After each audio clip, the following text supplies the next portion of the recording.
High বন্ধুরা, কেমন আছো সবাই? আশা করি সবাই খুব ভালো আছো। আমিও খুব ভালো আছি। তো আমি চলে এসেছি নতুন একটা ভিডিও নিয়ে।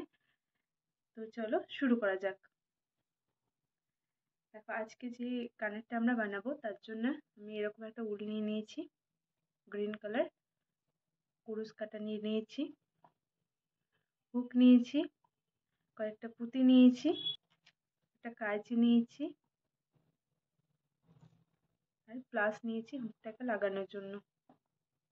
তো আমি প্রথমে পুঁতিগুলোকে পরিয়ে দেব এই উলটার মধ্যে। তার জন্য আমি একটা ছোট্ট সুই নিয়েছি, যেটাতে আমি একটা সুতো বেঁধে নিয়েছি। তোমরা চাইলে এইভাবে পরিয়ে নিতে পারো, তাহলে সুবিধা হবে। এই যে এইভাবে আমি সুতোর মধ্যে দিয়ে উলটাকে গুলিয়ে নিলাম। পুঁতিগুলোকে একটা একটা করে ঢুকিয়ে নেব। এইভাবে আমি পুঁতিগুলোকে এই উলটার মধ্যে দিয়ে ঢুকিয়ে নেব। এভাবে আমি মোট 20টা পুঁতি ঢুকিয়ে নেব। তো আমি এখানে একটু বেশি করে পুঁতি ঢুকিয়ে নিলাম, যাতে পরে আমার কম না পড়ে যায়। এবার এখানে আমি একটা ম্যাজিক রিং নেব। এইভাবে একটা গিড্ডির মতো করব, নট দেওয়ার মতো, কিন্তু টাইট করব না।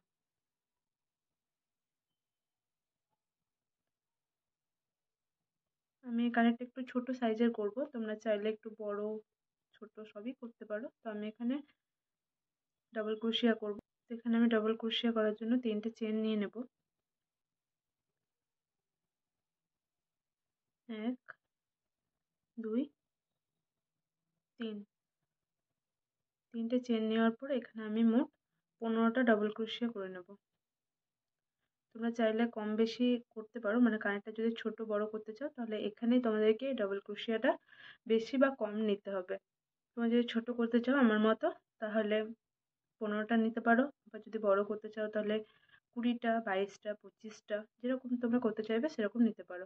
তো ডাবল ক্রোশিয়া করার জন্য আমি কাঁটাটাকে এভাবে ঘোরালাম, একটা ধাগা নিলাম, দেন এই উলটার মধ্যে দিয়ে এইভাবে নিয়ে গিয়ে 3টে ধাগা এলো।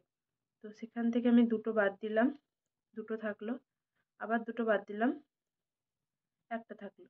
এভাবে আমি মোট 15টা ডাবল ক্রোশিয়া করে নেব। ঠিক আছে?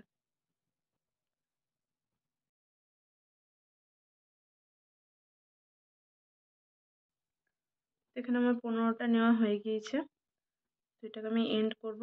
এন্ড করার জন্য দেখো, আমি প্রথমে যে চেনগুলো নিয়েছিলাম, 3টে চেন নিয়েছিলাম, তার থার্ড চেনে এখানে আমি এটাকে পুট করলাম, দিয়ে স্লিপ স্টিচ করে নিলাম। ঠিক আছে?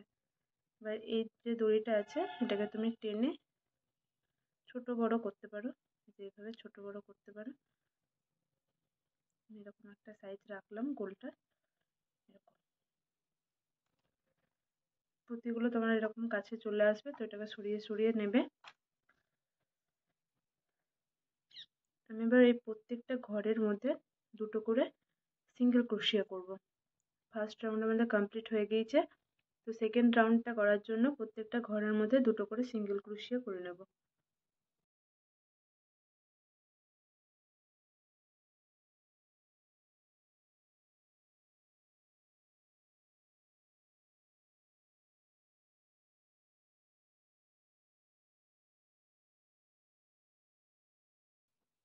তো দেখো, আমার এখানে শেষ হয়ে গেল। আমি এখানে একটা স্লিপ স্টিচ দিয়ে এই রাউন্ডটাকে কমপ্লিট করলাম। ঠিক আছে? থার্ড রাউন্ড করার জন্য আমরা এখানে প্রত্যেকটা ঘরে, মানে প্রত্যেকটা ঘরে বলতে 11টা ঘরে আমি করব এখানে। তো 11টা ঘরে মানে সিঙ্গেল সিঙ্গেল ঘরে 2টো করে আমি ডবল ক্রোশিয়া করব। তো ডবল ক্রোশিয়া করার জন্য আমি এখানে প্রথমে 3টে চেন টেনে নিলাম, দেখো একটা ধাক্কা নিলাম, তারপরে ঘরটার মধ্যে দিয়ে নিয়ে গিয়ে উল্টা নিয়ে এলাম, 3টে হলো, 2টো বের করে দিলাম, 2টো হলো, আবার 2টো বের করে দিলাম, একটা হলো। এইভাবে মোট আমি 11টা ঘরে ডবল ক্রোশিয়া করে নেব।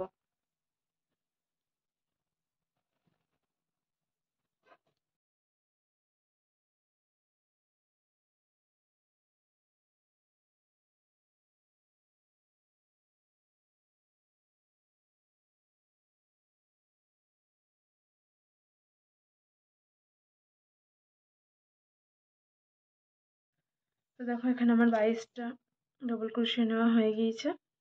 মানে 11টা ঘরে নিয়েছি, মোট 22টা হয়েছে।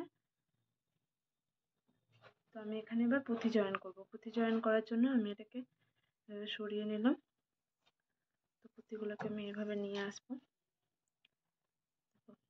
প্রথমে একটা চেন আমি এখানে টেনে নিলাম, একটা পুঁথি এখানে দেব, ভেতর দিকে দিলাম, মানে আমার সোজা সাইডে পড়বে এটা। তারপর এখান থেকে একটা সিঙ্গেল ক্রোশিয়া করে নেব। দেখো পরেরটার জন্য একটা পুঁথি আমি এখানে দিলাম, নেক্সট ঘরটায় উল্টা নিয়ে গিয়ে একটা সিঙ্গেল ক্রোশিয়া করে দিচ্ছি, ঠিক আছে। আবার দেখো একটা পুঁতি দিলাম,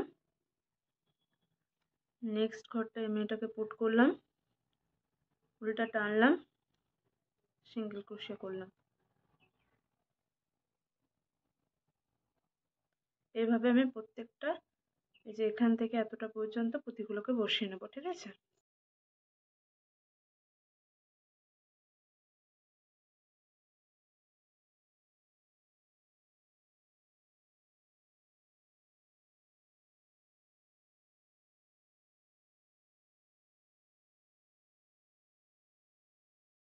তো দেখো এখানে আমার এটা প্রায় শেষ হতে চলেছে। এখানে আমি একটা পুঁতি দিয়ে এন্ড করব। তো আমার ভিডিও যদি তোমাদের ভালো লেগে থাকে তো আমার চ্যানেলটাকে সাবস্ক্রাইব করে আমাদের সঙ্গে থেকো, এবং আমার এই ভিডিওটা লাইক কমেন্ট শেয়ার করো।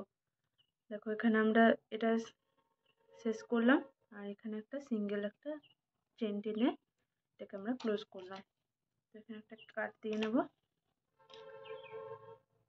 এটাকে একটু টেনে শক্ত করে এই যে এইগুলোর মধ্যে দিয়ে এটাকে আমরা পুট করে নেব, কারণ এটা আমার খুলে যাওয়ার চান্স থাকে।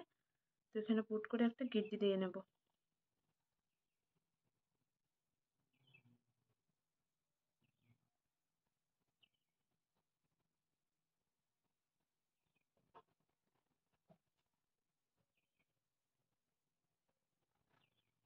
একটা আমি গিঁটি দিয়ে নিয়েছি, একইভাবে এটাকেও আমি পিছন দিকে একটা গিঁটি দিয়ে নেব, নয়তো এটা খুলে যাবে।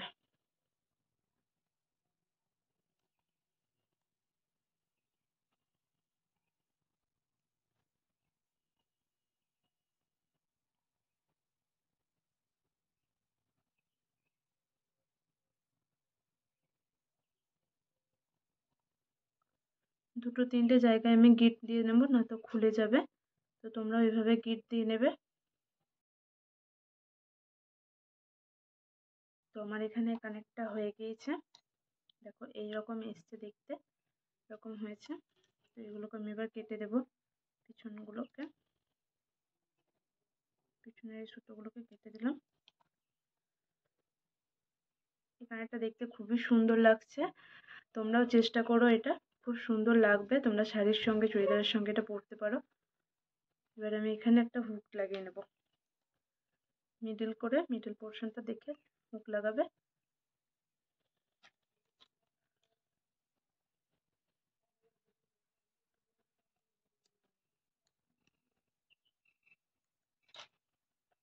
এই যে দেখো আমি এরকম এরকম সাইজের করে নিয়েছি দুটো। আমি এগুলো আরও করে নিয়েছি, এই সাইজের একটা করেছি, একটু বড় করেছি, তোমরা চাইলে এরকমও করতে পারো।